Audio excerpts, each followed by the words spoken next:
often advise others to think critically, don't we? What does that really mean? How can we think critically? In this video, we'll discuss what it is to be a critical thinker. We'll cover both traditional and more recent approaches to critical thinking. The idea is to help you understand what it takes to be a critical thinker and become a better critical thinker. So first, let's look at what critical thinking actually is.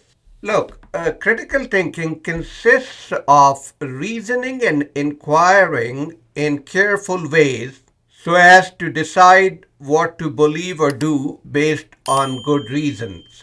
Critical thinking requires mastering relevant skills backed by a willingness to apply them. You can possess general tools for critical thinking as well as merely topic specific ones. This implies that specific critical thinking skills can be transferred to new domains and tasks. You can learn critical thinking on its own and then sharpen it in the context of specific disciplines where you want to use it with discipline internal standards, which once you clearly understand them, and then you can put emphasis on content acquisition. People who have mastered critical thinking skills in a domain, on a topic or subject area tend to be experts in those areas. However, that doesn't mean that they have good general critical skills, not necessarily. The traditional view of critical thinking puts emphasis on deductive logic, where arguments form sets of reasons given for an opinion. These arguments are supposed to be logically decisive in order to secure the conclusion. For example, here is a deductive argument. I am human. All humans are mortal. Therefore, I am mortal. Forming new beliefs through deductive arguments is a way of arriving at beliefs based on good reasons. So, in simple terms, critical thinking usually converges on the following skills. Number one, an argument has to be backed by reasons. Hence, you have to be able to distinguish arguments from mere assertions, rhetorical questions, and attempts at manipulation through irrelevant considerations. Number two, ascertaining conclusions of arguments. You have to identify what that person or what the person offering the argument wants to convince you to believe before you can examine the reasons or grounds for that conclusion. What are they selling?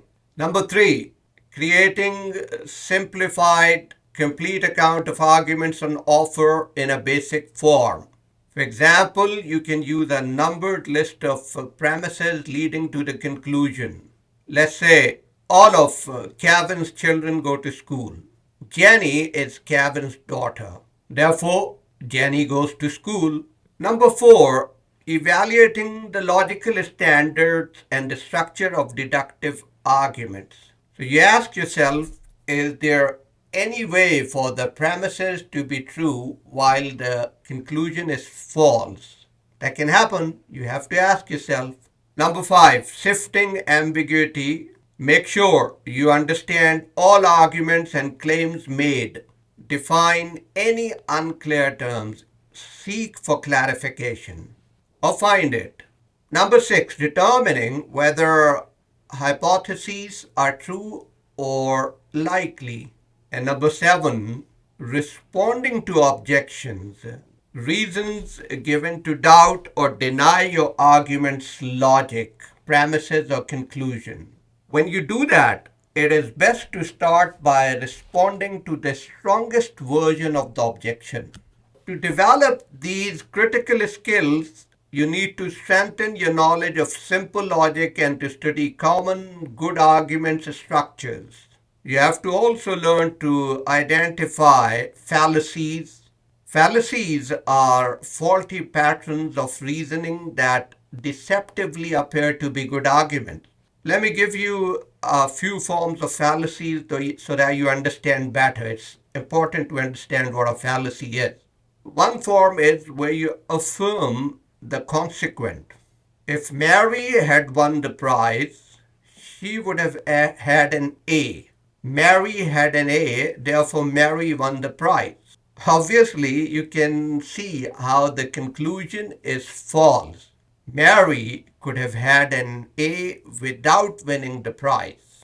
And then there is the ad hominem fallacy. That is when people attack the person making an argument instead of considering the argument. Well, you see it on television, talk shows all the time. But when that happens to you, don't get misled. And misled is stick to your purpose. Number three, that is a type of fallacy we call begging the question. This involves offering reasons for a conclusion, and those reasons already assume the conclusion and many other forms. You see that often in religious arguments, quite often. So, of course, a reason that already assumes the conclusion can't lead to any logical deduction, right? Now, if you have further interest, you can refer Wikipedia, which has extensive lists of good argument forms and of common fallacies. For our purpose here, so much for the background. We'll now revert to how you can become a good critical thinker. So let's first talk about the tools for critical thinking.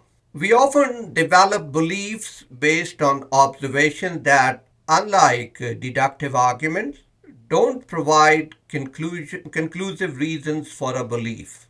You might conclude your friend is angry with you from their facial expressions when there could be another trigger for their expressions. Such observations or evidence might help you form a belief, but they don't guarantee the truth of your belief. As a critical thinker, you must know to adjust your beliefs appropriately in light of evidence. For critical thinking, you need to develop the following abilities as a minimum. Number one, assess evidence. Evaluate evidence without being unduly swayed by what you already believe. Number two, identify when an occurrence or a statement counts as evidence for or against your conclusion or what you already believe.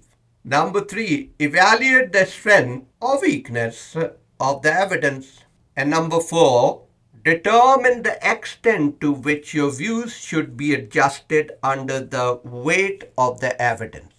It'll assist you in gathering some knowledge of probability. Basic probability offers a method for deciding when an observation counts as evidence for a belief. It teaches you that updating your beliefs when you get new evidence requires taking into account both one, how confident you were on that belief before, and two, how strongly the evidence supports that new belief. In this age of data and analytics, we often get evidence in the form of statistics. Hence, it comes handy to be familiar with basic statistical concepts. For example, base rate. Now, neglecting the base rate leads to the base rate fallacy, where one ends up adjusting one's beliefs disproportionately to the evidence. You have to get your base rate right. Now, let's talk about the skills that you can develop to be a critical thinker. First up, being a critical thinker requires more than just knowing the technical tools, such as the tools of logic or probability. You can be a master in logic, but not really a critical thinker, because it requires you to consistently apply them in the real world. Nothing theoretical, it's about applied logic. So, first up, you have to learn to navigate your informational environments in clever ways to avoid false, misleading, manipulative, or distracting claims online. You also have to make sure that you gather information from a wide variety of reliable sources. Secondly, you also need to calibrate your trust to remain open to hearing those who disagree and not let prejudice and implicit bias guide whom you trust or what you trust. Thirdly, be watchful of implicit bias that involves believing and acting on the basis of prejudice and stereotypes without intending to do so. For example, we often commit an epistemic injustice by discrediting members of groups we don't like. We all do it. Fourthly, do the following three things to overcome your cognitive biases, which form systematic deviations from how we should reason. One, do not hasten to accept answers that come to your mind first. No, don't readily latch on to them. Number two, resist confirmation bias by fighting your tendency to gather and interpret evidence in ways that confirm your beliefs. Number three, avoid motivated reasoning, which is the tendency to reason in ways that help us believe what we wish were true and not what is true. Fifthly, cultivate intellectual virtues that will help you in shifting from a defensive mindset to a truth seeking one. An intellectual virtue is a personality trait that is helpful in reasoning well and acquiring knowledge. Some examples are intellectual humility. You don't know everything. You can't know everything. You can be wrong. Open mindedness, your source of information can be wrong.